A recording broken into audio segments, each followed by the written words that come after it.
special Friday webinar series where we are very fortunate to have Professor Arvind Panagariya with us. And he's been at the helm of, I would say, reform since 2014. And he's regularly probably writing something in leading newspapers of our country. So we are abreast with what his thoughts are and his books that he comes out. Uh, to chair the session today, we have Dr. Arvind Virmani. And as we all know, Dr. Arvind Virmani, apart from his official duties, Chief Economic Advisor of our country and the former ED at the IMF, has also been writing regularly, published books, published articles in refereed journals, has been into the thick of policy making, especially in 1991. So therefore, today's webinar is very, very special. So I would be looking at as a scholar in economics and as something heading CEO of a policy research oriented think tank. I would be really looking for an excellent story narrated from 1990 onwards till the latest period. I must also mention that the Foundation for Economic Growth is a recent think tank in NCR, and our aim and objective is policy oriented research and research based policy advice. It is in this very context that we have been undertaking these webinar series, um, and we have been very fortunate to have few Nobel laureates come and speak at our forum, as well as a very good mix of foreign economists and Indian economists speaking to us from both our own universities in India and universities abroad. So we are very fortunate today to have Professor Panigariya, and to chair the session today, I'll now invite Dr. Arvind Virmani to please take over. Thank you, John. So let me start by giving all of you, I'm sure, know Professor Arvind Panagariya, who is my namesake, of course. But so let me give a brief introduction, and then so Professor Arvind Panagariya is Professor of Economics and the Jagdish Bhagwati Professor of Indian Political Economy at Columbia University, where he has been for some time. From in 2015 and 2017, he was here in India and served as the first vice chairman of the Niti Aayog. After it was set up, he was the first vice chairman under the prime minister, who is the chairman. And he also, before that, actually, he had received the Padma Bhushan. I have date here is March 2012. I hope that is correct. Of course, he is an academic who has written many science research papers, but he also has 15 books, among which is the book on India called The Emerging Giant, and a book on growth, why growth matters. I will stop with that, but and what I'm going to do is, as chair, I'm going to use my privilege to give because Professor will probably will speak from his experience from 2014 onwards, which is what we are really interested in, from him particularly interested in at this point, and perhaps about the future. So before he does that, and before I hand it over to him, I'm very briefly going to give a history of reforms before that period. So, the way I look at the history of economic reforms is in 5 phases, of which the last phase, phase 5, is from 2014 onward, which Professor Panagariya will be speaking on. And these phases, the way I think of them, they are separable by policy themes and growth outcomes, though the dividing line is not the same for every policy, and different policies change in different frames. And not all those who have studied and written about it would probably agree with me on the 4 phases, but let me just talk about these very quickly. The first phase is the what I call bureaucratic socialism, the policy regime roughly from 1950 to 1979, where the professed goal was mixed economy. The reality, of course, which most people have forgotten, was a jungle of control in every aspect of the economy, and the worst control regime in mine and many other people's views among the market democracies. And the economic outcome kind of reflected that state of awful policies, that the per capita GDP growth averaged about 1.3% per annum. And this was in the bottom quintile, the bottom 1/4 of all countries in the world. And the poverty actually, if you go from the beginning of the period to the end of the period, poverty actually increased. And that's why we say it was a terrible period. And of course, one of the lasting legacies of that was a huge increase in tax evasion and corruption. The second period was, I put between 1980 and 90, which I call decontrol. This is which is controversial. Not everybody agrees that there was this second period, but the reasons will become clear. It was selective decontrol. So in some sense, the pressure cooker was released, even though it looked to those who came later as very limited, but there were external trade reform, production capacity, and price reform. And the proof was in the eating, actually. The per capita GDP growth rate tripled.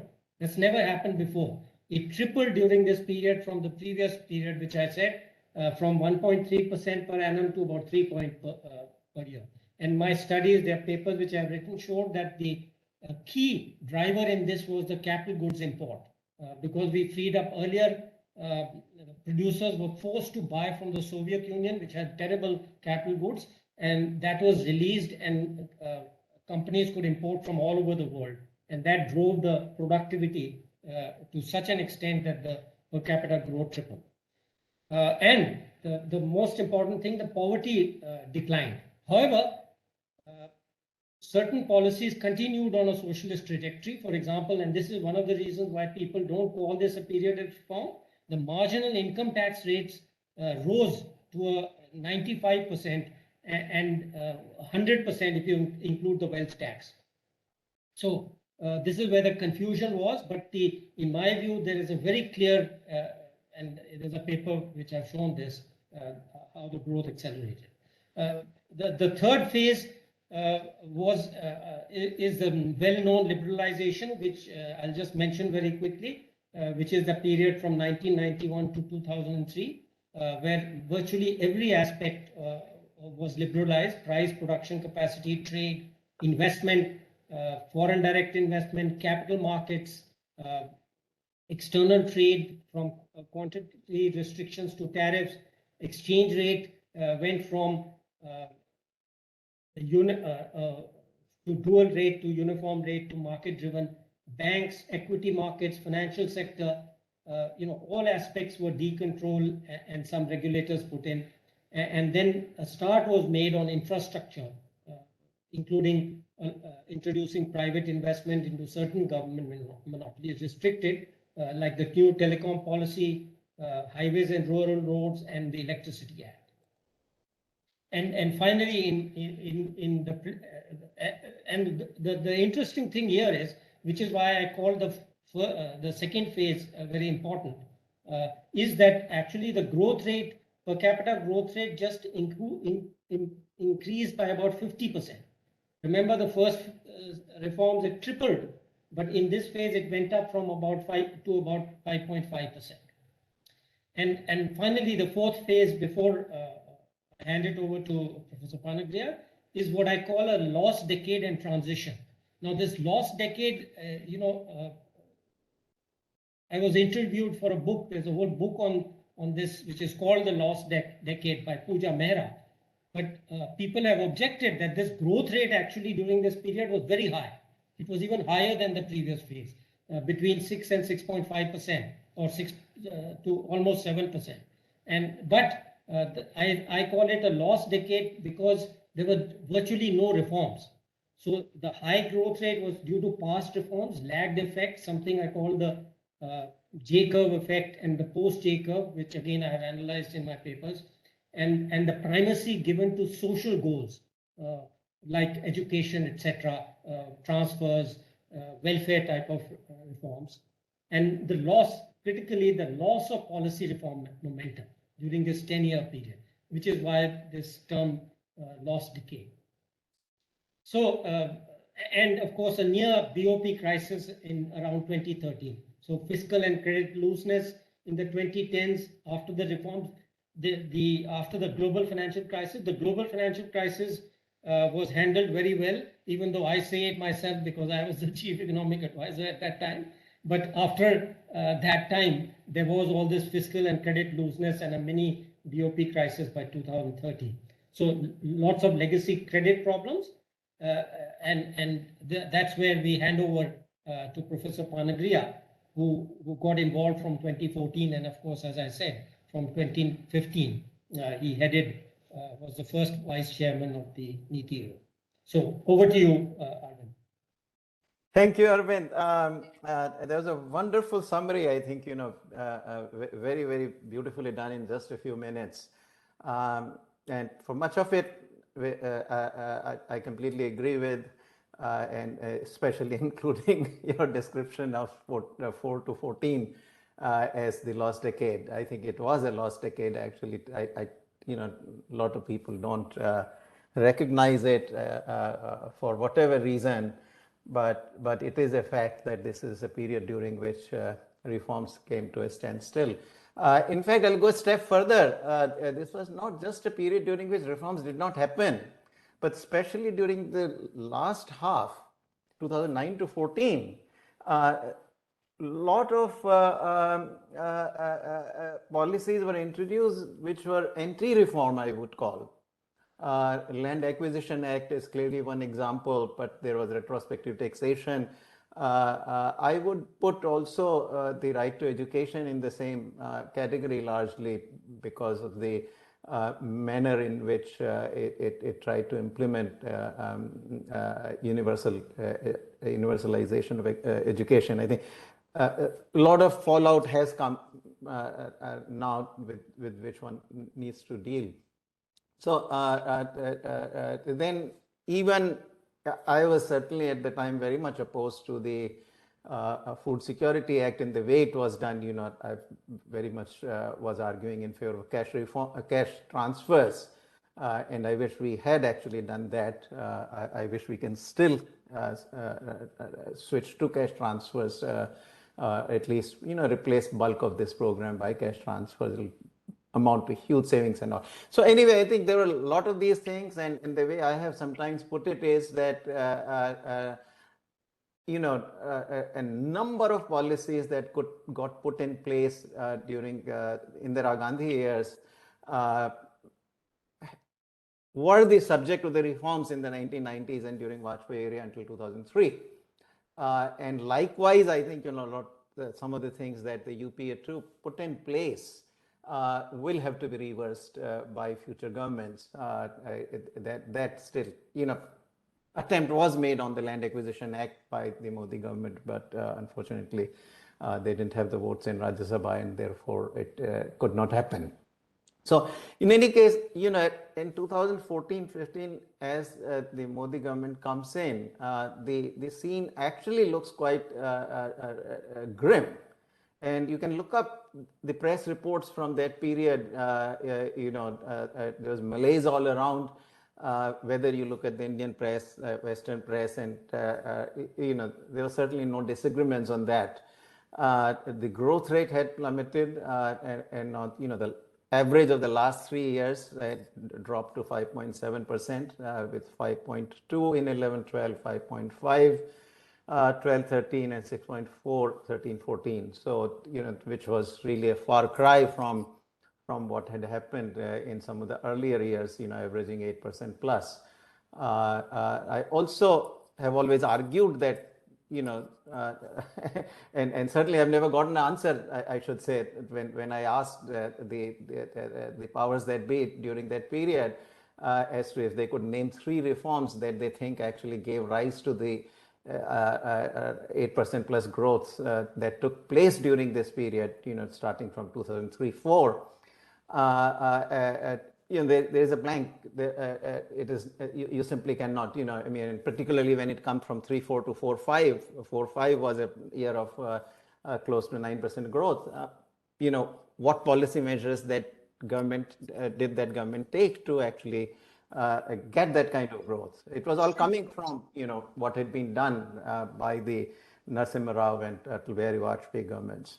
So that I think is the background. Also macroeconomically, as you come to 2014, middle of it, lots of challenges. Inflation was running high, about 9-10%, somewhere there. Current account deficit had been for 2 years 4% plus. That was 11, 12, and 12, 13. 13, 14, it came down a little bit. So there's some relief on that front. And growth, of course, as I already said, had declined. So it was a challenging period. And by the way, also, now we have forgotten this, but there's a huge paralysis in the government. No decisions were being taken. All the infrastructure projects were completely stuck. Environmental clearances were not happening. And so also, a lot of the private sector initiative, which had successfully kind of implemented many of these public-private partnership projects in the earlier years during Vajpayee era and early years of even the UPA one, basically had not seen major failures. So on infrastructure front, again, things looked grim because of this policy paralysis.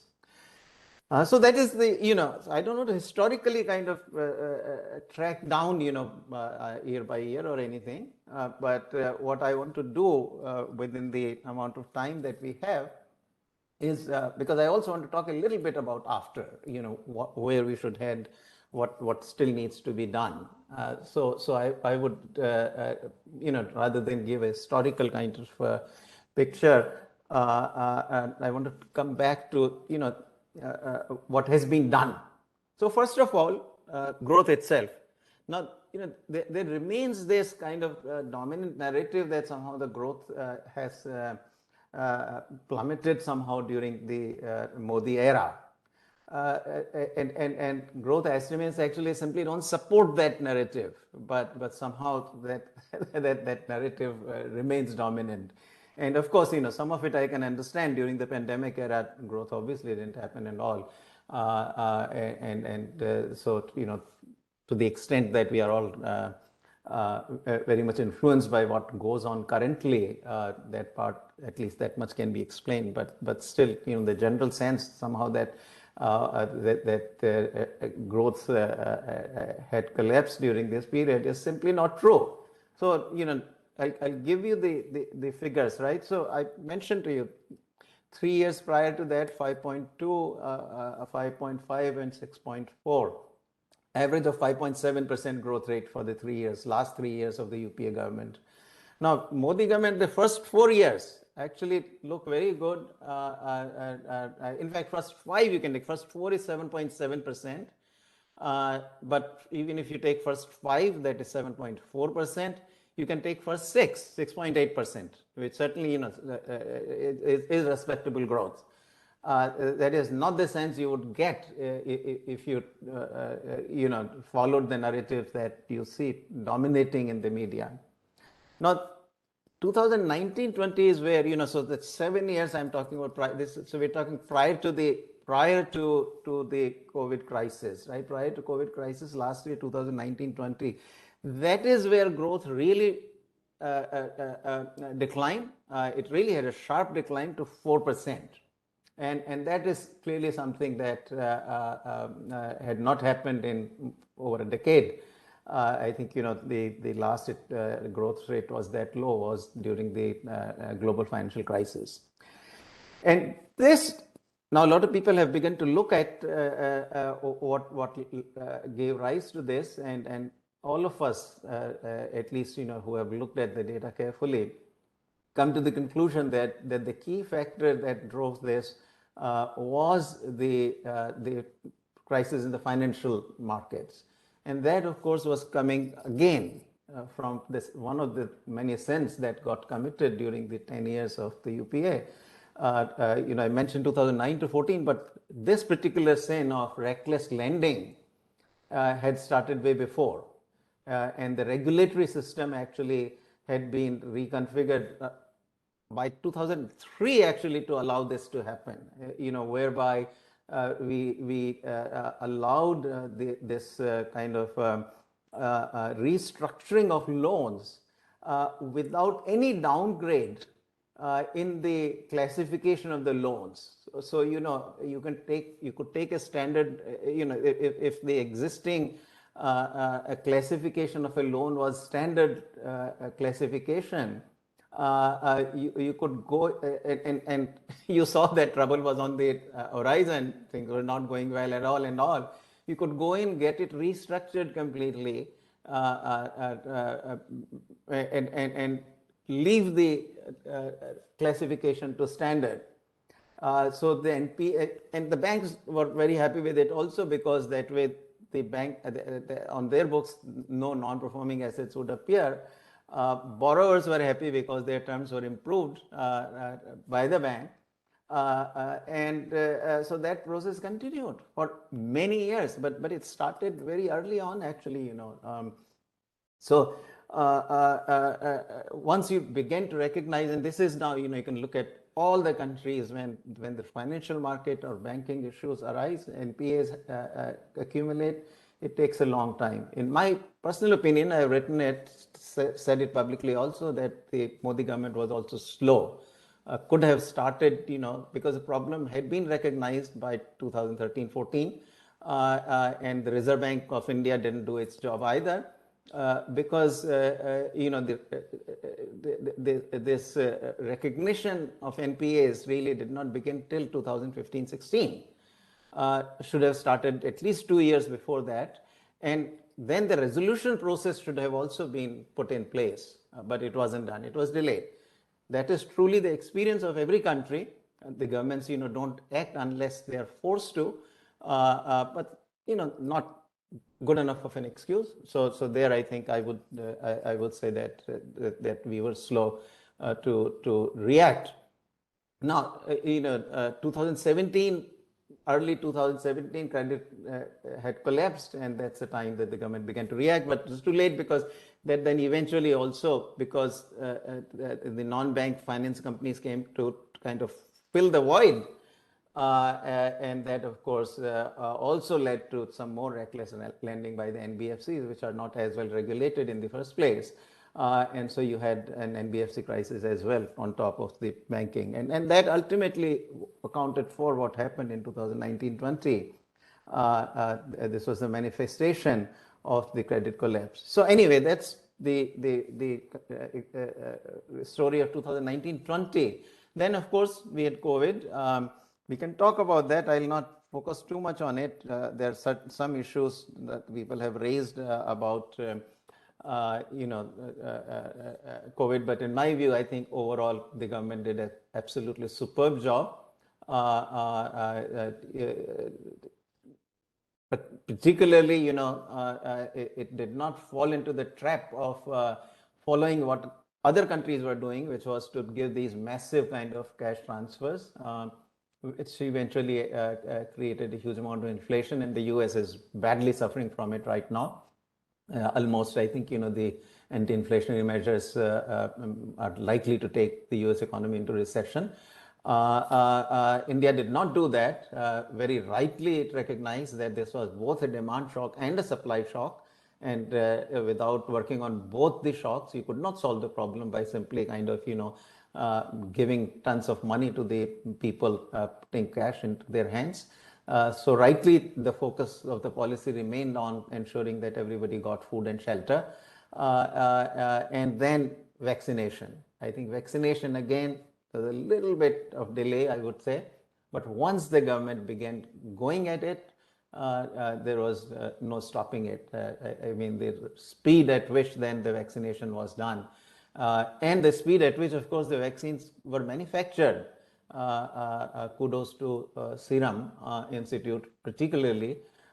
which very rapidly ramped up the supply. I mean, completely unprecedented for any company in India to ramp up the scale on at that pace and so much. So I think and the government also rose to the occasion in terms of administering the vaccines at a very fast pace. And what there was one day, I think there was Prime Minister's birthday, about what 20 million or some very large number of vaccines were administered in one day. So anyway, I think that was done, and of course the government also used the opportunity provided by the pandemic to bring in lots of reforms. I'll not again go into the long list of reforms, but let me now mention, what are some of the big ticket reforms that I consider happened during this period. And these are, I would say, of a scale on which I can't think of a single one such reform during the UPA era, all 10 years put together, actually, I would say. So Insolvency and Bankruptcy Code, this was 2016 reform, which ultimately facilitated the process of cleaning up of the NPAs of the banks. Very, very important. I had myself written it for almost 15 years. My 2008 book, India, the Emerging Giant, has a section on that. And it was well recognized need, but almost no one did it. There is actually, an even older report during the Vajpayee era, written by none other than Montek Singh Ahluwalia. At that time, he was a member planning commission. This was the task force on unemployment that he headed, and it recommended both labor law reforms and the bankruptcy code. But guess what? 10 years passed, and in which Mr. Hello? Yeah, so in which Mr. Ahluwalia was very much present, but that bankruptcy code didn't get done. Finally, it got done under Prime Minister Modi. GST, Goods and Services Tax, I think is very, very important long-standing reform, got done. Labor laws, these have not been implemented yet by the states, but once implemented, I think they will go a long way towards making labor markets more flexible. There still remains this, provision of the old Industrial Disputes Act, section chapter 6, chapter 5B, I think, where enterprises with 300 workers or more still do not have the freedom to lay off workers. And there are two things to mention here. This is not quite as bad as it appears for the following two reasons. One, it gives the power to the states. States, by simple notification, can raise that limit to whatever they want. So they can take it to 100,000, 200,000, and what have you. So states have the power now to do it on their own and without any legislation, purely by notification. But more importantly, even if a state doesn't do it, the new code on industrial relations brings in a fixed term employment provision. So workers can be hired on a fixed term, 2 years, 1 year, whatever the fixed term is. They can be renewed if the management wants to renew. If they don't want to renew, they can choose to do that. So at least now flexibility in the sense of being able to cut the workforce has been introduced, and on the margin this can be done, and ultimately it's a margin that matters. So that flexibility, one should not lose sight of that flexibility. So what one needs is looking for is that the implementation happens quickly. Fourth big one I would mention is corporate profit tax, which has been now streamlined and brought to the levels,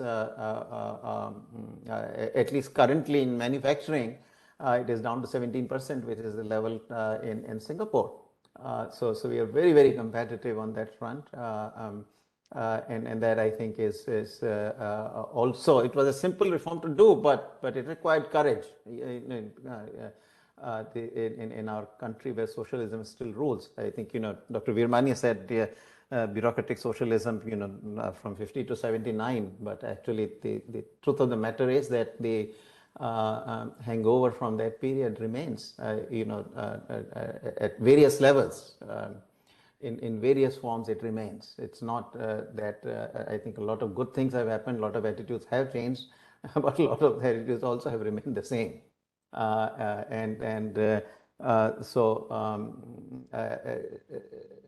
Bringing down the corporate profit tax in that kind of atmosphere was also an act of courage. I would want to mention one reform that I very much was responsible for, which is the National Medical Commission Act. That doesn't get a lot of mention, but I think it was a very big reform also. Also, again, very difficult one. This had been tried for at least 10 years by the earlier governments and just couldn't do it. The Indian Medical Council, the Indian Medical Association was so powerful that nobody could actually change this, but we finally managed to change that act completely. And as a result of this, you can see that, the number of seats have doubled over a decade. Whatever number of seats was for the students incoming class nationwide in 2010, whatever we did during that 60-year period roughly was done equal amount in the following 10 years. And most of it, of course, is post the new act. So big change there. And infrastructure, of course, there's been a major progress during this period. I've written, some of this summarizing in an article in the Economic Times a month or so ago. And you'll see, the kinds of things like now, in the last few years, we've been doing about 3,000 kilometers a year of highways. Very, very impressive, the progress. And that can be seen. So I have no doubt that, the payoff to this huge build-up in infrastructure that we have done is going to come down the road. There's always this lag in the response to the reforms, and this is why also, often the governments perhaps are reluctant because they don't get to reap the benefits of the reforms while they rule, and it's a successor government that often ends up reaping the benefits. So but nevertheless, the present government is continuing with it. Then I also want to mention some of the other things that the government has done, which is in the social sector, and there the delivery has dramatically improved. So number of things which you can put also in the infrastructure if you wish, things like digital platforms. India now, has one of the best digital platforms around the world, probably the best, I would say. At least for transfers in the US, it takes me 2-3 days before my money moves from, when I make the transfers. But in India, it's instant, but that is just one example, but also as a part of ease of living, number of things that for which you have to go and stand up in the queue, and now you don't. So that has changed dramatically. But for the poor, I want to mention 2-3 things at least, particularly which directly benefit most of it also women. Toilets, LPG stoves, and piped water. 3 big things, and this is where I feel that, our sociologist Dipankar Gupta has written this piece, saying that what Modi government has tried to do is to give dignity to people. And I think it's a very kind of penetrating observation that a lot of what the Prime Minister has done, is to give people dignity, and starting even from, this was of course the UPA project, the Aadhaar, but it was dramatically kind of expanded ultimately and completed in record time by the Modi government. So many people never had an identity card. So, when getting the first identity card is a source of dignity. But then, toilets, LPG stoves, piped water. These are all sources of dignity for people. And the Prime Minister himself personally has tried to do that in various ways, reaching out to representatives of various constituencies whenever the sports come in, for example, from not just the Olympics, but also the Paralympics, the Deaflympics, whatnot, he invites them all to his office residence, meets them individually, and those who meet him feel that the Prime Minister that they actually met the Prime Minister. It was not just optics issue. Even in the Padma Awards, he has really changed this. That he's trying to recognize from the classes of people who had been neglected for decades. And the latest one, of course, the presidential candidate, bringing from somebody from Northeast and from a tribal to be the next president of the country. So there has been a lot of this effort, and when he wins elections, one election after another, people wonder, but a lot of it also has to do, quite apart from the hard work that is being done, it also has to do with the Prime Minister kind of not looking down upon, but really recognizing people for who they are. Okay, so that I think is my sort of major roadmap on what was done during this period. Very briefly, I want to mention, and maybe details we can discuss in the Q&A. But I want to mention what still needs to be done.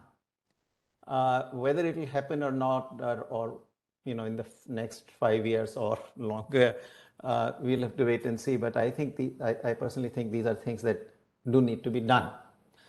First and foremost, fiscal consolidation, we'll need to return to it. There is no escaping it. Even though the government was very restrained fiscally during the pandemic, it is still, the debt to GDP ratio has gone up, and fisc, which had been coming down, meaning the fiscal deficit for almost 5-6 years continuously, quite unprecedented, has now gone up. And so that fiscal consolidation has to be put back on its feet. Maybe this year is not the year, but very soon. And certainly the government needs to work out the plan. You need another, FRBM committee to look into the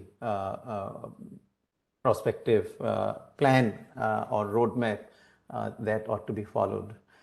So that it should be on the government's agenda. My favorite theme, which is international trade, I think we have gone into reverse. There is a resurgence of protectionism, the phased manufacturing program kind of things, which we had abandoned in the 1990s reforms. These had been tried previously in 1970s and 1980s, found to be actually counterproductive, given up, but these have returned. Import substitution has returned. I don't think that's a wise policy.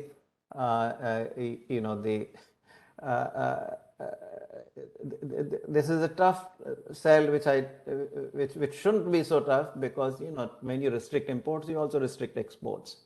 I think this is a huge misconception all around, that you can pursue import substitution at the same time you can be export oriented and export promoting. That doesn't happen.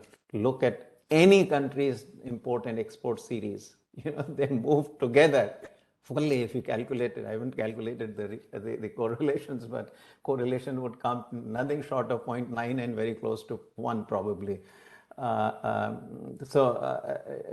This is a huge mistake in my opinion. I think a lot of these good reforms that I mentioned, IBC, GST, labor law reforms, infrastructure, and then SEZ reform is also on the anvil. I think the payoff to these reforms would actually be significantly more, easily a couple of percentage points of growth, I think, can be added to what I think, that we should expect 7 to 8% growth in the next decade, but our potential is most certainly about 10%. And that's doable, but trade openness has to be an integral part of that, I think. So I still continue to write. I'm not very hopeful that I'm going to succeed, but one avenue which has been opened up is the free trade agreements. So that, I think, is at least some possibility there. We have signed 2 agreements, smaller countries, UAE and Australia, but one with UK is also under pretty active negotiation. But really, unless we do something with the European Union, which is really going to be the big one, the small ones are not sufficient. I think they're good steps in the right direction, but not sufficient. Privatization has to continue. Private sector enterprises, of course, there is a policy in place now that the government has adopted. It is only now a matter of time. This is a process, because our processes are so complex. Again, there's bureaucratic socialism rules. And so it is very slow, but the government's policy is very clear now that, that they have identified a few sectors in which they will keep some public sector enterprises, but all the others that are not identified as priority sectors, all PSEs actually are supposed to be privatized. Now, so that is the policy, but we have to have a very clear policy also with us to public sector banks.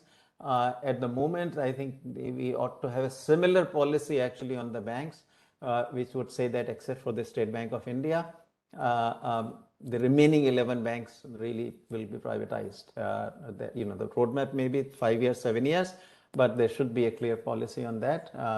And reason I say that the banks will have to be privatized is simply that I don't see that they can be reformed while they are kept in the state sector. I mean, the Nayak committee report, etc., had all recommended this, but I simply just do not think that this will happen. So it is best to just privatize them. And in any case, that is the most effective reform. I mean, even if you do Nayak committee reform, I don't think it's effective enough. Although if it could be done, I would at least, that will be a huge, huge positive step. But I personally don't think that this will happen. It hasn't happened in the 10 years, and I don't think it will happen. So privatization of banks has to be very much a part of it.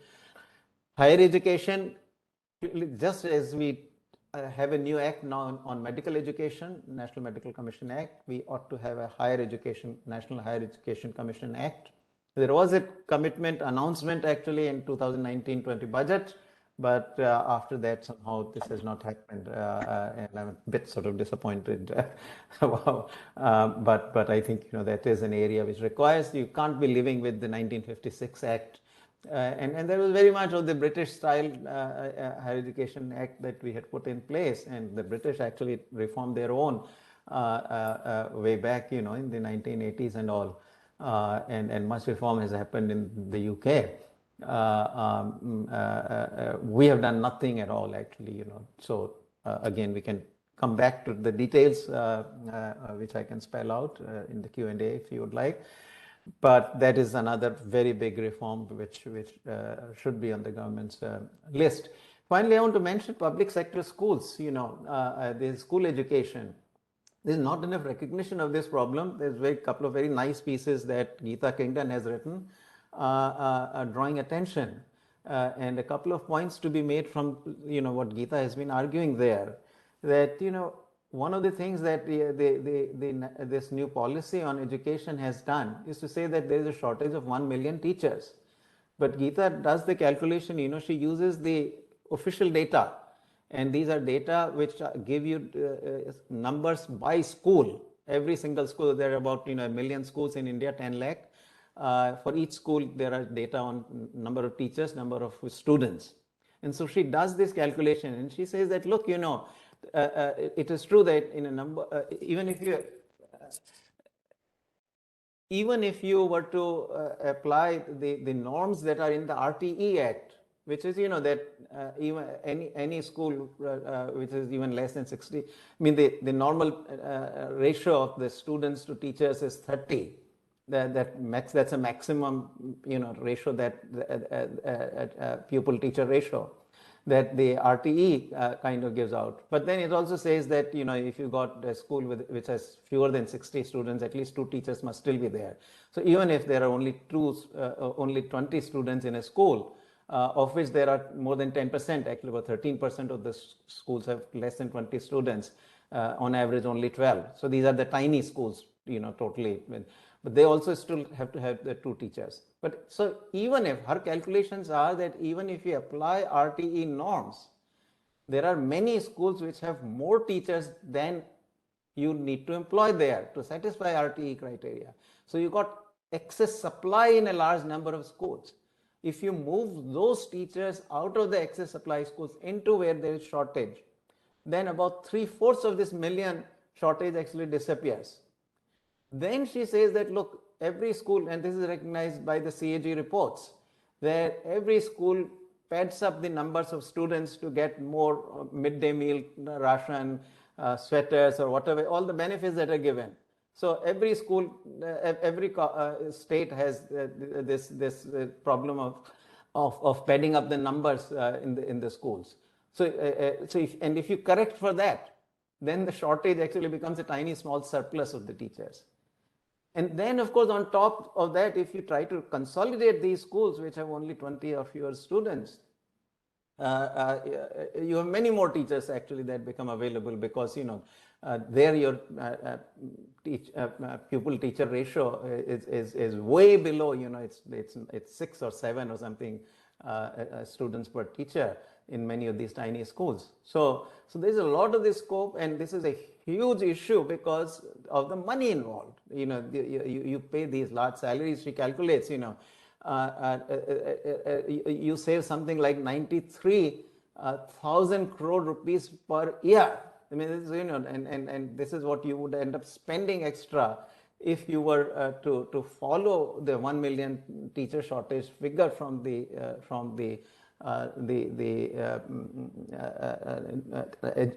NEP, the education policy that has been put out, and UP, etc., have been advertising and trying to hire more teachers, but they need to look at actually the teachers that they already got. It's a matter of reallocation and such a huge fiscal burden, especially when the delivery of the teachers to the students of the outcomes is so incredibly poor.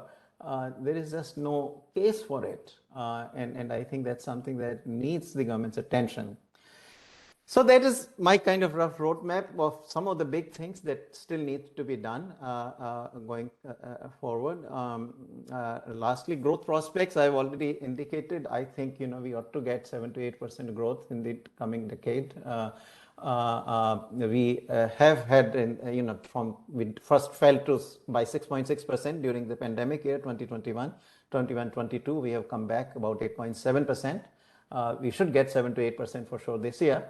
And that trajectory is likely to continue. But as I said, if we really carry out the reform on trade front in particular, because now the financial sector problem seems to be under control now. The bank balance sheets as well as corporate balance sheets now are in reasonably good shape. Investment cycle does appear to be reviving. Signs are all very positive. So I think the trade front nevertheless still requires some work. We can easily add a couple of percentage points, get to 9 to 10% miracle level of growth. That certainly is feasible. So on that positive note, let me stop. Sorry, I went a little longer than I had planned. Thank you. No problem. That's good. Yeah. So let me kick off the questions. I think this what you just concluded with the NEP and the schooling. I think this is an excellent idea. Charan, perhaps you should invite the lady he mentioned on this issue. Yeah, I think so. Well worth listening to. I mean, this is all very research based. So she has a research. What is her name? Geeta Kingdon. Kingdon, yeah. I think I've heard of it. Kingdon. Geeta Gandhi Kingdon. Geeta Gandhi Kingdon. Right. So let me go backward. Yeah. So that's a great subject for the talk. But you mentioned the National Higher Education Commission. So are you kind of implying that the NEP does not address the issues you have thought of for the new, for the Higher Education Act? It doesn't have that. Yeah, Or it what? does Not actually. clear. There's some form of it. It's not quite what I would like it to be. And I did write an op-ed describing, that what is good in it and what is not so good in it. Um, uh, but even that's not on, doesn't appear to be on the government agenda. You see, because this act should have been there by now. And I see no rumblings at all in the education But ministry in of the budget, there were 2 or 3 things, National Science Foundation and a couple of other things I've forgotten exactly now. But I both. thought I those think were elements of it. Maybe what you are saying is kind of bring it together and have an act which makes things much clearer, right? yes, Is that yes. No, and this was agreed to. So 1920 budget actually announced that they will bring out this act. But okay. now somehow this has gone completely quiet. Okay. No talk. There is no talk whatsoever. So one needs to kind of push for it. Okay, right, got it. Now, one small point, then I'll ask Sharon and others who. So this fiscal consolidation, not the time frame, which of course depends on many factors, but do you have a kind of target down the road, 5 years, 10 years? I mean, would you, for example, like a fiscal surplus? I mean, how do you think of that kind of the ultimate target on the fiscal consolidation? Yeah, no. I mean, I think we are very far away from surplus. At the current level of debt, just the interest payment on the debt is so large. So to get to surplus is given given the kind of tax to GDP ratio that we have right now, that's too ambitious. So I think that's too far into the future. I'm not in right now.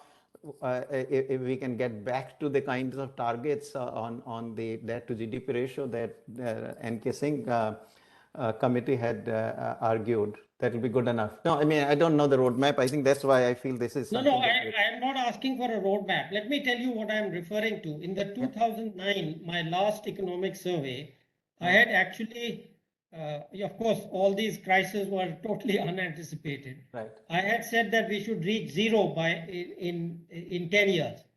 I mean, just a rough, in 1 decade, aim for zero. I mean, is that the kind of thing in a normal time you would think, or you think it's unnecessary, or what? I mean, I just wanted to get a feel of your thinking. Yeah, I mean, I think that's still too far into the future. Getting to zero is too far into the future. But at least, let's get to. I like to think more in terms of, the debt to GDP ratio. Like get to some sort of, 50 to 60% range kind of debt to GDP ratio. At least, no more than that. But we were at 60. So at that point, if there was no crisis, you would say just maintain this forever? Yeah, I think that we can do. Yeah, that we can do. Because remember that I mean, this is a growing, developing economy. So, some bit of simultaneously running current account surplus, current accounts deficit of about 1 to 2%. I see that that's perfectly sensible thing to do because you want to absorb foreign savings.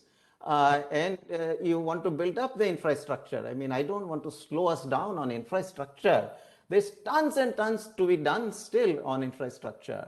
And our needs on higher education, needs on defense. I think, defense to me seems to be such an important area where we are doing nothing close to what we need to do.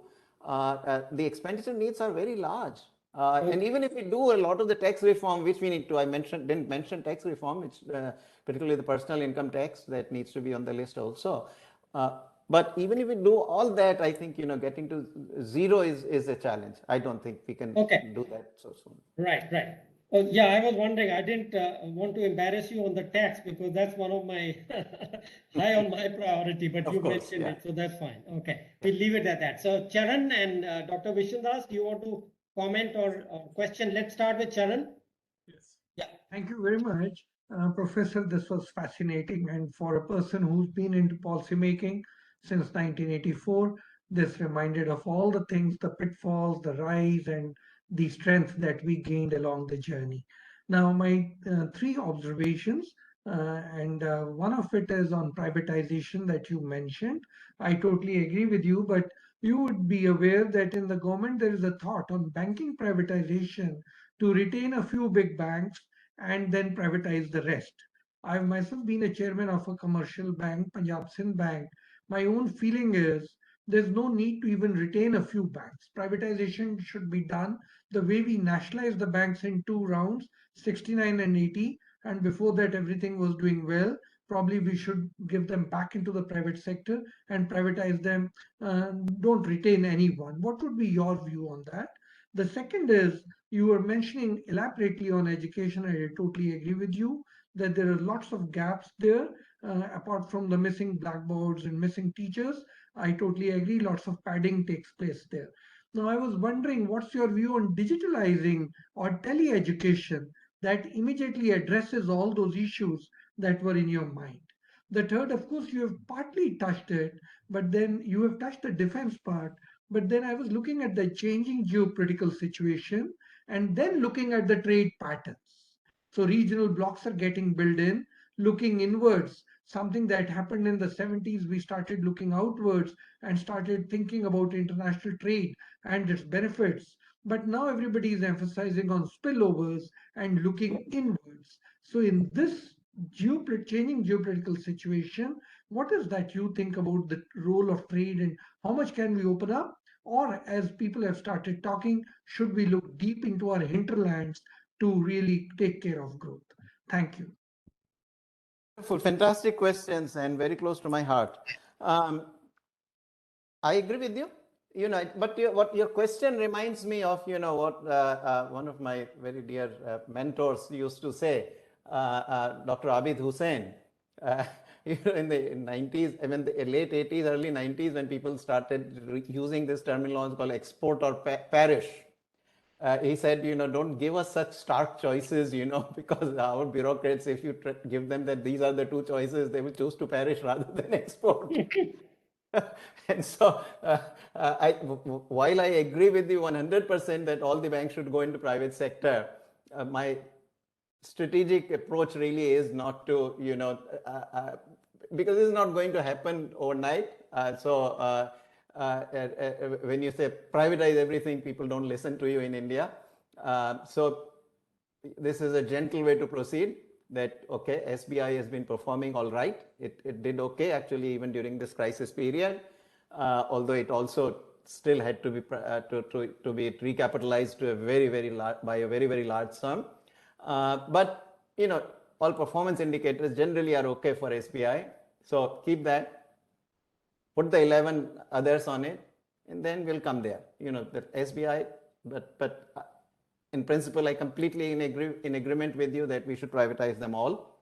And absolutely, I remember the days when all banks were private after all, prior to 1960. Well, the SBI was done in 1955, so that was earlier, not 1960. I mean, the other banks were 69 and 80. So agreed. Education, just myself, my experience as a teacher is that I really don't feel that digitalization is that, I mean, it's a good complement, but it just cannot substitute to me. When I returned to my classes, actually, the fall of this last year, then I changed my mind completely. I said, we'll never ever go online on teaching. This model simply cannot be replaced. Because the energy, everything that's comes from everybody being in the same room, including the teacher, you just cannot get on online. So it's a good complement, useful. It allows you to multiply much faster and all. But and especially at school level, it is much harder. Children they can't be expected to focus on the screen and all, and particularly in our country where parents are not, in the urban areas, it's fine, the educated parents and all, they can take care. But for large part of the population, parents are themselves not have such high education, so they can't be there, to help the children as well. So schools are essential. So I think that we cannot do, but other reforms which would make the schools themselves much more effective are therefore very much required. So that's how I come on, on digitization, useful complement, but it cannot substitute for actual classroom teaching. Now, geopolitics is important, no doubt. I completely agree, and I've said this, that I was very much pushing, not just supporting, is very much actually pushing for us to sign the RCEP. But after the Galwan incident, I changed my mind, and I took 180-degree turn on that one. I don't think you could trust China. So we do need to move away from China, but in a gentle way. And so to me, the clear way to do it is to therefore, and especially, I don't think it's wise for us to move away from China by erecting either discriminatory or non-discriminatory barriers against the products that are imported from China. I think that will be self-defeating. What we need to therefore do is open our markets with other countries much wider. So open with the European Union, open with UK, Canada, Australia, UAE, we've done that, eventually probably 10 years later with the United States also. The reason I think, United States I put at the last, because it's the hardest one to do, because Americans are much more demanding. They're super competitive in agriculture, where they would demand us to kind of open our market in agriculture. Politically, we don't want to do that. I think it'll take a long while before we are ready to liberalize agriculture. But there are also issues of labor standard and all, where the contentious intellectual property, where the US is much more aggressive and requires, integrally as a part of the FTA. So you have tough, I mean, ideally, it will be great if we could actually start and have an agreement with the United States, but that I don't think will happen. To your suggestion that why don't we look at our own hinterland, that's what we have done for 75 years. It just has not delivered. If any, all the delivery that has happened actually has happened after and because of the opening up of trade. I mean, you look at, 2002, your nominal exports it's somewhere in the merchandise exports, and services expanded even faster. So merchandise, 50 billion in 2002. By 2011-12, that is 300 billion merchandise exports, 6 times. And that's a period of very rapid growth and all also. And then the services actually expanded even more than 6 times. So it is absolutely essential, I mean, there are many reasons why it is very important to be part of the global economy for the developing countries. I mean, the sheer scale of the firms, enterprises, you look at the Chinese enterprises, 200,000 workers under a single roof. I mean, that's the kind of scale economies that you need to exploit. Without being part of the global economy, this will never happen. If we look inward, what we are doing is putting tariff barriers in place. Well, that makes even for small operators actually profitable. I mean, mobile industry is a good example. This is where we are very happy that we have created this industry and all. But of course, all our local manufacturers are small. Not one of them is going to become an export powerhouse. And because profit opportunities have been opened up, you got protection of 20-30%. Now that's a protection against just the entire mobile, right? So if a mobile which comes for $100 imported becomes $130, but my value added is very small, and I'm just assembling these things. So that $30 gives me 200% protection probably, because my value added is only $20 or something, and $30 price is higher now, so for that $20 I can go up to, instead of spending $20 value added, I can go up to $50 value added. So anybody who is totally inefficient can easily get into the act of manufacturing. So you also bring in mostly a lot of these inefficient producers. Now, we might get some exporters, but these will all be multinationals, I can guarantee you. That, who would have come anyway, they are happy to get the domestic market protected so that they can also get the $130 price for a $100 mobile. But ultimately, they are the ones, who are looking at the global economy. So if the multinationals come in, but they are not coming in for domestic market, they are coming for the global market. Domestic out production, when you try to encourage through protection, look, auto industry, 75 years of protection. And today, more than 100% tariff protection. and they're still not ready to let that protection go away. We talk of infant industry. What kind of infant is it? It's a dwarf, because if it was infant, it would have grown by after 75 years. And even if you don't want to count 75, at least 91, everything else was gone. So, even since then, we are giving 100% plus tariff protection to the auto industry. What is their market share in the global economy? Not even 1%. I mean, we think our auto industry is such a great auto industry. Not 1% share in the global marketplace. So I don't think really, we can succeed without being there in the open economy. Okay, yeah. So Professor Vishan Das, and then if Professor Supinder Sawhney is still there, she was raising her hand. Yeah, Vishan Das. Yes, sir. Thank you, Mr. Chairman, and sir, Professor Arvind Panagariya. Thank you very much, and it was a masterful exposition, and it was captivating. You gave the big reform, big ticket items reform. Sir, you covered a lot of ground, but somehow agriculture reforms you didn't touch about that, though the government decided to bring out 3 pieces of legislation relating to agriculture, but unfortunately those were to be withdrawn. So my question is there any possibility in near future or foreseeable future that reforms in agriculture will take place? I'm flagging this issue because agriculture is at the base. Unless we create the demand in the agriculture, which is in the base, we cannot launch the rocket, because secondary and tertiary sector, from where they will get the demand, and therefore our growth story is likely to be incomplete unless we make some reforms in the agriculture. That is my question 1. Second question, sir, is relating to you said very correctly, there is a resurgence of the protectionism.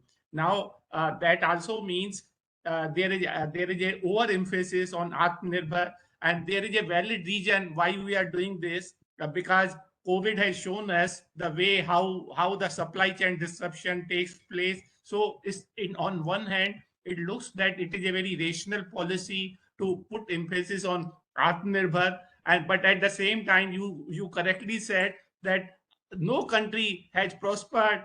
After containing the imports, but you cannot increase the export. Now, this has not happened. So how we reconcile the situation? Because on one hand, India is giving emphasis on Atmanirbhar, that means containing the imports, but at the same time, it is targeting to increase the exports, sir. So these are my 2 questions, sir. Okay, thank you.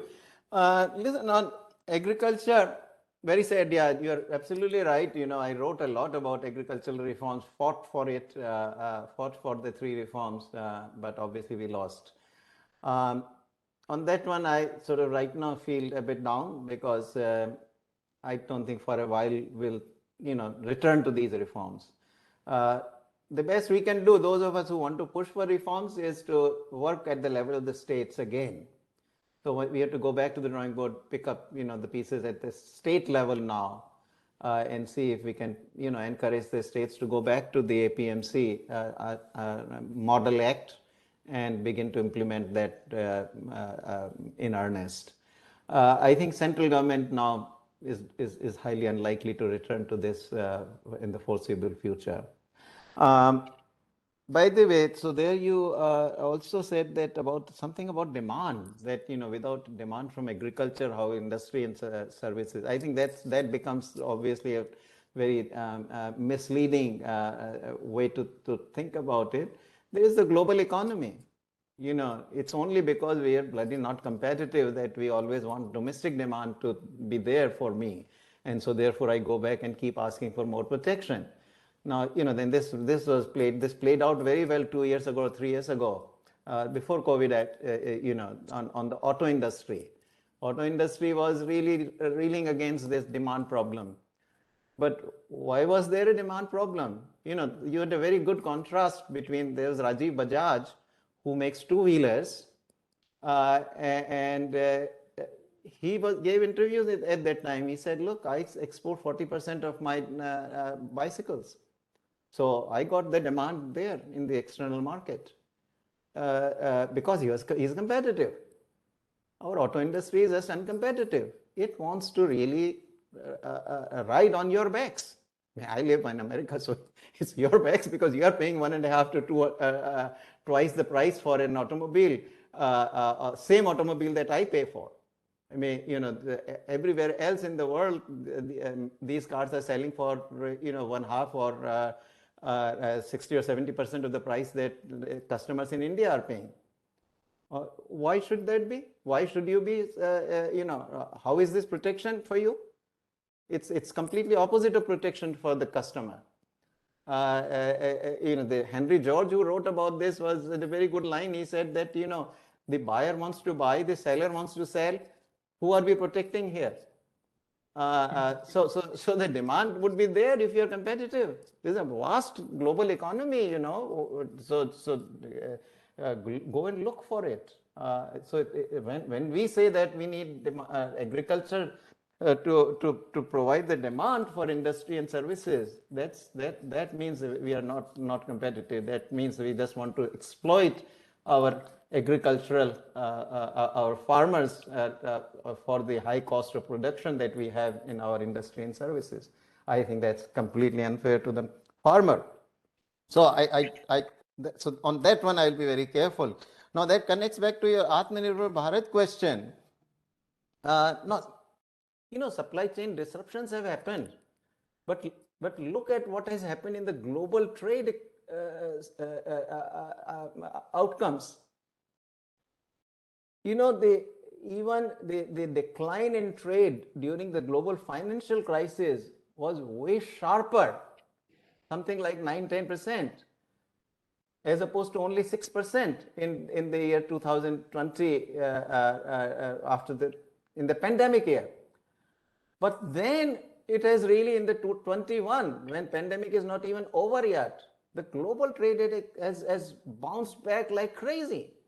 We are well above, so it used total trade between goods and services was about 25 trillion prior to the pandemic.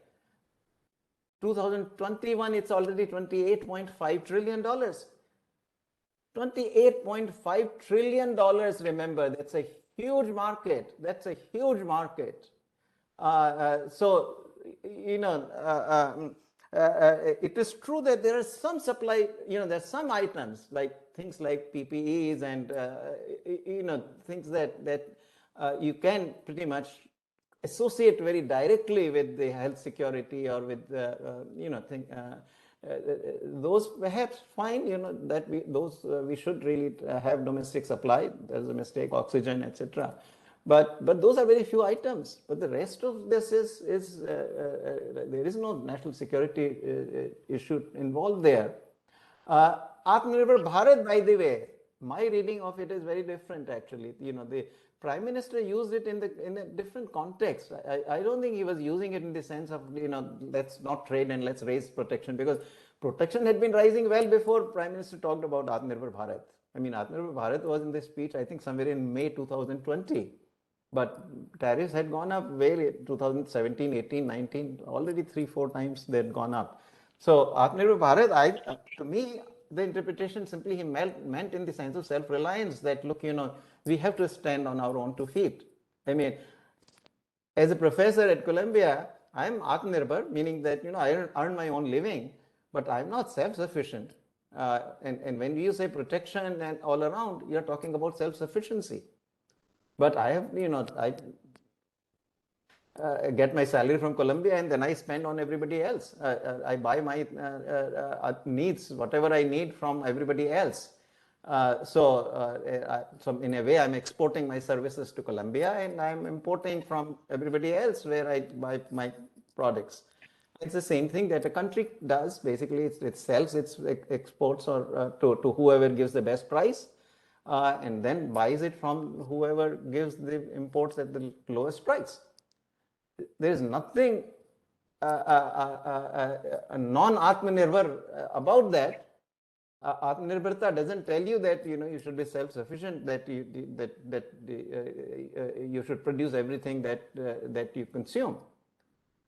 That was a concept we probably tried, in the 1950s under Prime Minister Nehru. But that's not that's not, even Prime Minister, I've never heard him say that, we should turn off trade, let's not import. That's not his thinking. So Atmanirbhar, to me, in his thinking at least, is a different definition. And and remember always, if true that there are some disruptions happen in supply, but you have to see the cost versus benefits. So disruptions, when they happen, certainly there is a hardship created during that short period, but then the benefits are so much larger. So you have to really also, you don't look only at the cost side. Our tendency often is to look at the cost side, but we don't look at the benefit side. After all, the benefit side of being open to trade is so huge. Why is we all started in the same place? South Korea, Taiwan, Hong Kong, Singapore, India, China, we all started in the same place. If you look at 1950, our per capita incomes are hardly different. What was so different about these other countries that they are miles and miles ahead of us today? Openness was a very critical part of that. So I think that is, absolutely essential for the country, actually. Ultimately, without openness, you haven't got this very high levels of growth, and without high levels of growth, it will take a long time, and we'll get there, but not certainly not in my lifetime, and probably not in your lifetime either. After all, America ultimately. Thank you. We are running out of time. Professor Soni, would you like to ask something? Upinderji? Yeah, go ahead. Dr. Soni? You're muted. Sorry. Yeah, okay. Sorry. Thank you, Dr. Virmani, for giving me this opportunity. We've had a very detailed discussion and exposition here this evening on the impact on the economic reforms in different sectors. I'm really happy that Dr. Panagariya has talked about the fiscal side of it, which is really needed at this point in time. However, I would just like to understand what could be the likely impact of economic reforms on income inequalities or income distribution. So, my reaction often on the question on inequality is that, look, poverty is something we know we can do something about. And I've never seen a case where an economy grows very rapidly, developing economy, at low levels of income, and the poor are not helped. It's almost always, if you look at these other countries I mentioned, Singapore, Hong Kong, Taiwan, South Korea, China, they had no redistribution programs whatsoever. But poverty was eliminated just by growth, because growth created this powerful engine of job creation. So tons and tons of people moved out of agriculture into industry and services, well-paid jobs. In Korea, for 3 decades, real wages increased by 9 to 10% in real terms. So, you completely eradicated poverty. So poverty is something I can do. I know, and also we can then, because higher growth provides a lot of revenues for the government, it can do the redistribution. And in the Indian case, even with relatively small growth, meaning, our per capita income is still only $2,200 per capita per year, but we are doing a lot of redistribution as well. So poverty is something we can do something about. Inequality is much harder to change. There's lots and lots of discussion, and it's not necessary that growth necessarily reduces equality, that growth necessarily results in increase in inequality. Some of the obvious inequality does go up, no question. Growth concentrates. So it's going to concentrate in the cities, it's going to concentrate among industries. So it will create billionaires, it will create urban centers which are richer than the countryside. So urban-rural inequality, no country, we think of South Korea as generally grown with relatively equal equality maintained. But rural, if you look at urban-rural inequality, that rose in South Korea also. So some forms of inequality would go up. Billionaires will come out. There is no question about it. So if you look at the top 5% versus the bottom 20%, yeah, that inequality would rise. But when you think of, in terms of Gini coefficient, etc., then even our own experience, there is no one-to-one kind of inequality rising with incomes rising trend that you observe. There have been periods when the Gini went down, there are periods when Gini went up. Personally, I also don't worry too much about particularly this Gini kind of inequality, because at the end of the day, sociologically, what the inequality that offends us is the inequality with respect to our own peer group. If some of my own colleagues are being paid much higher salaries than me, while I'm performing at the same level, that offends me. But if Bloomberg makes another $1 billion today, it doesn't affect me. That's fine. That's his world. And if you look at Bihar and Bihar and Kerala, for example, in India, Kerala has traditionally had the highest Gini, highest level of inequality. Bihar has the lowest or second lowest inequality.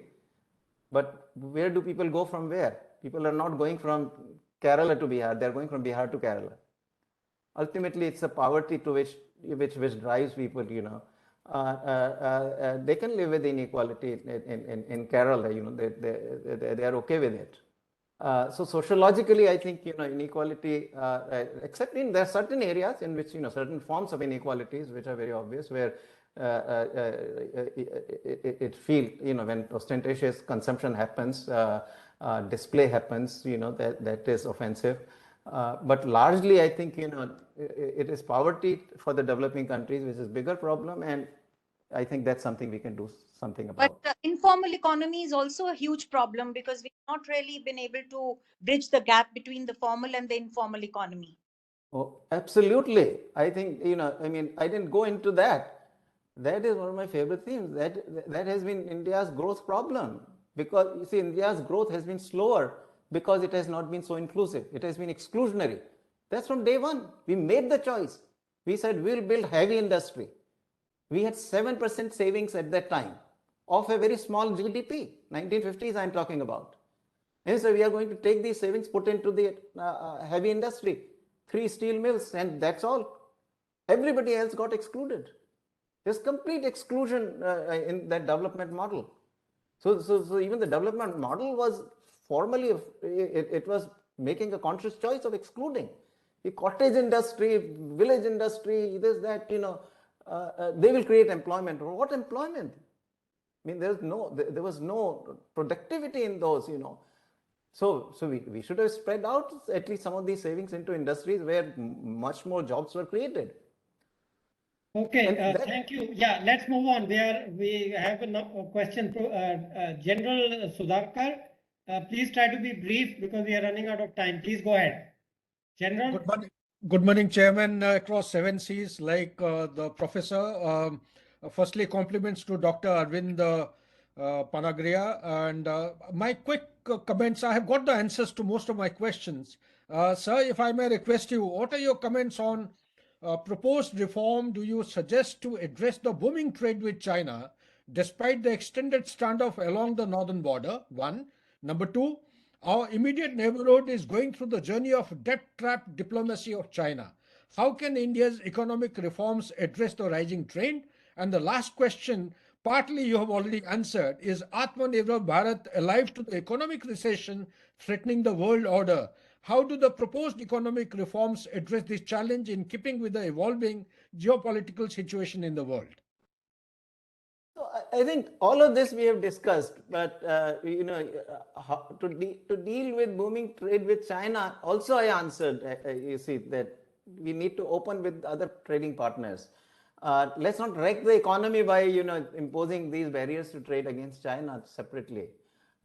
So that's how we have to do it. We have to reconfigure, and if we really reconfigure also to make the growth process itself more inclusive, meaning labor-intensive industry. I mean, that's why, one of the hobby horses that India's growth has been very focused in the capital-intensive and skilled labor-intensive sectors. And labor-intensive sectors got, by choice, more or less, got neglected. We need to bring that back. Every other country was much more inclusive in its growth process itself. And if we do that, then the Chinese manufacturers exports that are coming in will stop anyway. We'll begin to actually export to them. I mean, a lot of these products now, clothing, footwear, furniture, a lot of kitchenware, this, that, light manufacturers, we should be exporting to China. I mean, that is how it should be, but that requires, again, domestic policy reform. Anything Okay. on the immediate neighborhood, sir? Immediate. Sorry? So what's the issue of immediate neighborhood? Going through the debt trap diplomacy of China, it's rising trend. Does India's economic reforms have a case in point to factor in this aspect? Because if the immediate neighborhood is not stable, our internal law and order will become equally unstable. So does the economic reform have a role to play, sir? Yeah, no, this is a tough one, General, because I mean, we could start competing with China, but that's counterproductive way of proceeding. I mean, our approach, I think, has been a good one. We try to make good relations, but we don't overdo investing in projects which then fail. We can't. Chinese have a lot more capital than we do. So let them sink under their own weight. I mean, this is also generating some backlash against China, and that is going to come to haunt them.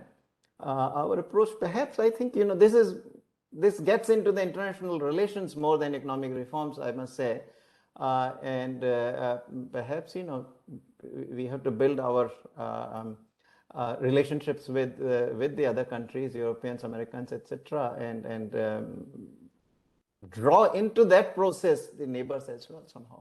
Okay, I think last question. There's a hand I see, Shashank. I don't know, but be brief, please, Shashank. Yes, sir.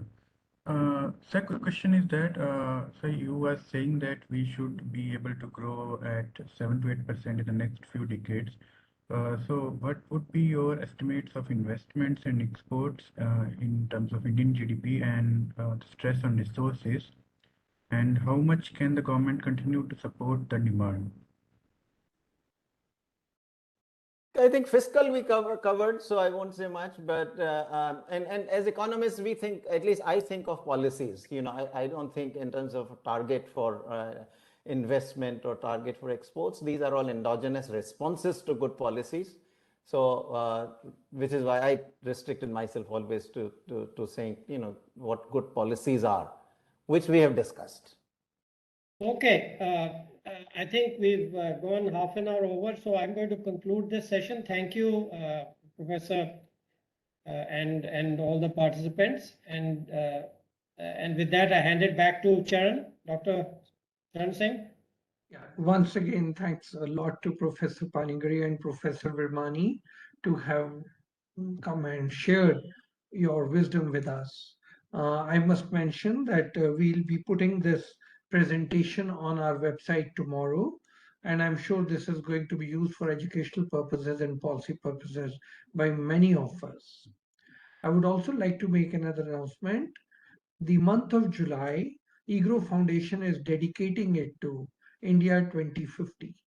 So the first one to hit off is the insurance sector. So on July 1, the Friday, we are having the session on insurance sector, insurance in India 2050. The whole of July will be dedicating to this philosophy, India 2050. So I would request all of you to please pay your time. The timings will be announced soon with the flyer. We would invite all of you to participate in this endeavor of EGROW to start thinking 25 years ahead, 30 years ahead, as our Prime Minister has been leading us into it. So once again, thanks to everybody for sparing your time and participating so actively in today's seminar. And we would also like to thank Professor Panagariya and Dr. Arvind Virmani for the time. Thank you. Thank you. Thanks very much.